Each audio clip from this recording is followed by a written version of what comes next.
Hey guys, welcome to Boxing Squared for boxing news and views from around the internet. David Haye, yes, we know he's great at circling in the ring.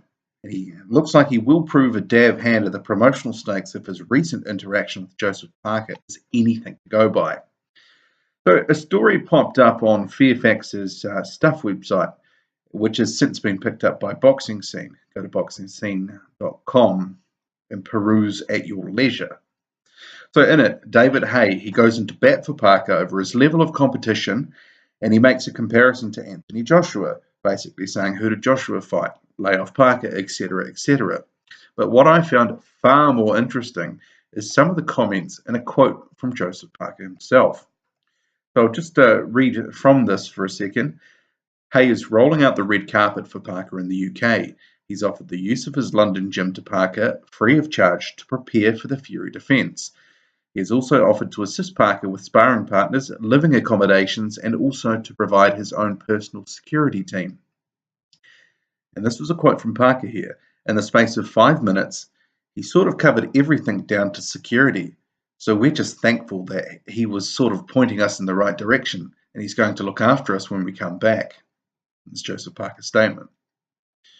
Okay, so if we just have a look from a week ago, Haye was also bending over backwards after supposedly randomly meeting Parker in the streets of London. Curious indeed. So Parker ended up going to train at Haye's gym. They obviously formed a good bond, and you can judge that by some of the stuff that's turned up on social media. So all good and well, right? Maybe not if you're Parker's current promoter, Duco. That's fronted by David Higgins. You may recall that Higgins and his business partner Dean Lonergan had somewhat of a public split recently, and Kevin Barry, Parker's trainer, he was quoted extensively as saying that did impact Parker in the run-up to his last fight. So consider this. My understanding is that Parker has about a year or just over a year on his deal with Duco. So the buddy-buddy wooing from Haye starts to make a lot more sense.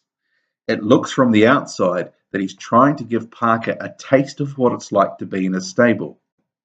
So the cynic in me would also say that David Haye last week put himself in the right place at the right time to accidentally bump into Parker. But I guess how successful any overtures for Parker by Haye will be, only time will tell.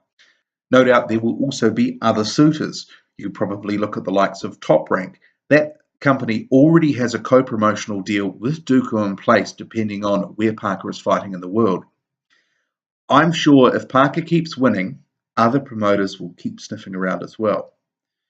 I guess the thing that David Higgins does have in his favour, he's a known quantity. He's been working with Parker for a long time, and Parker's family for more than 5 years. Parker and Higgins are said to have a really good relationship. So I'm sure familiarity is going to help Higgins. And as we know, Parker is fiercely loyal. I'll be interested to see how this does play out over the next year or so. We have to see, who's popping out of the woodwork and what sort of overtures that we actually see in the public arena. A lot of this stuff, no doubt, will take place behind closed doors. But a little sidebar here. The original story being quoted by Boxing Scene can now no longer be found on the stuff.co.nz website, or by trying to Google it. Read into that what you will. Okay, so that's it from me. Hit like and subscribe. I'm out.